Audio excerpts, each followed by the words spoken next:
Udaipur police ने डकैती के एक बड़े मामले का खुलासा करते हुए 17 किलो 500 ग्राम चांदी से भरा बैग लूटने वाली अंतर्राज्यीय गैंग का भंडाफोड़ किया है। इस मामले में पुलिस ने मुख्य आरोपी समेत कुल 5 लोगों को गिरफ्तार किया है, जबकि वारदात का माल खरीदने वाला महाराष्ट्र के बारामती का एक सुनार भी गिरफ्त में आया है।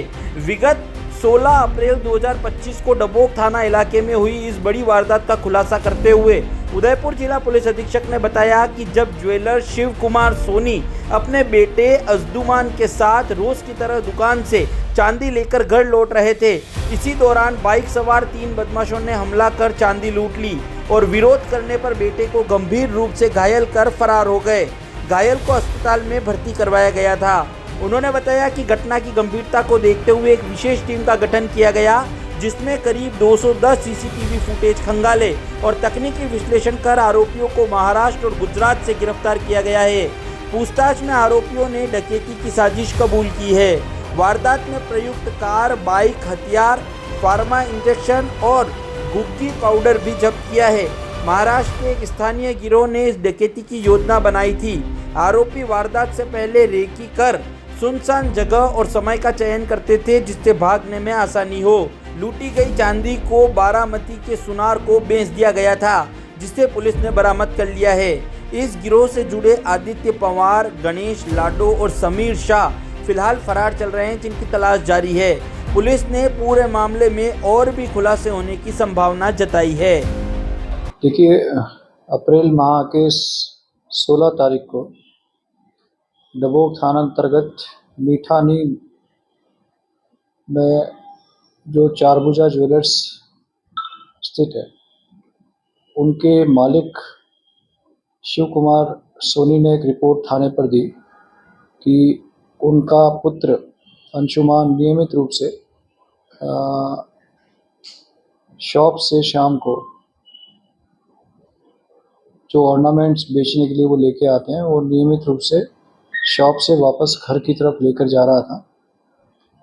रास्ते में कुछ अज्ञात नकाबपोश बदमाशों ने मारपीट कर और उसके पास जो ज्वेलरी का जो बॉक्स था, जो थैला था, वो उससे छीन कर ले गए।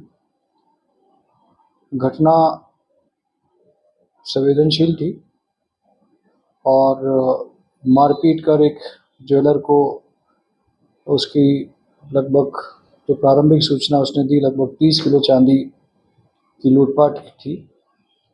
तुरंत एएसपी साहब मावली श्री मनीष कुमार के नेतृत्व में टीम गठित की गई और थानाधिकारी डबोक श्री हुकुम सिंह और उनके थाने के अन्य स्टाफ द्वारा मौका निरीक्षण किया गया। टीम द्वारा अथक प्रयास करके, लगातार प्रयास करके उस जो मार्ग है, उस मार्ग के आसपास के जितने भी आने जाने के रास्ते हैं, जो ज्वेलर्स की शॉप से और दुकान उनके घर के आने जाने के रास्ते हैं, उन सभी रास्तों की सीसीटीवी फुटेज को चेक किया गया। उस क्षेत्र का टेक्निकल एनालिसिस किया गया। सीसीटीवी फुटेज और टेक्निकल एनालिसिस के साथ साथ इस तरह की मोडस ऑपरेंडाई में जो पिछले लोगों का चालान हुआ, उनकी सूची प्राप्त की गई। इस विषय पर, इस चीज़ पर विशेष ध्यान दिया गया कि इस ज्वेलर की दुकान के आसपास पूर्व में कितने लोग घूमे फिरे या उनकी दुकान पर गए, जिन्होंने इस दुकान का कोई रेकी किया हो। इस आधार पर श्री मनीष कुमार आईपीएस को यह जानकारी लगी कि स्थानीय डबोक निवासी नरेश और सुरेश चंद्र गायरी, ये दोनों ही डबोक के रहने वाले हैं और ये दोनों ही संदिग्ध हैं। इस आधार पर इनकी गतिविधियों को चेक किया गया। इनके हुलिये के आधार पर सीसीटीवी फुटेज को पुनः चेक किया गया। सीसीटीवी फुटेज को चेक करने पर इनकी गतिविधियां घटना के पूर्व और घटना के पश्चात कुछ संदिग्ध नजर आई। इस आधार पर इन लोगों को डिटेन किया गया और इनसे पूछताछ की गई। तो प्रारंभिक पूछताछ पे इन्होंने इस घटना को करना स्वीकार किया। ये दोनों ही आरोपी पूर्व में पुणे में कैटरिंग का काम करते रहे हैं और इनके पुणे में कुछ अपने दोस्तों से संपर्क रहे हैं जो इनके इस व्यवसाय में संलिप्त थे, जिसमें नितेश, सुजल और भरत जो पुणे निवासी हैं।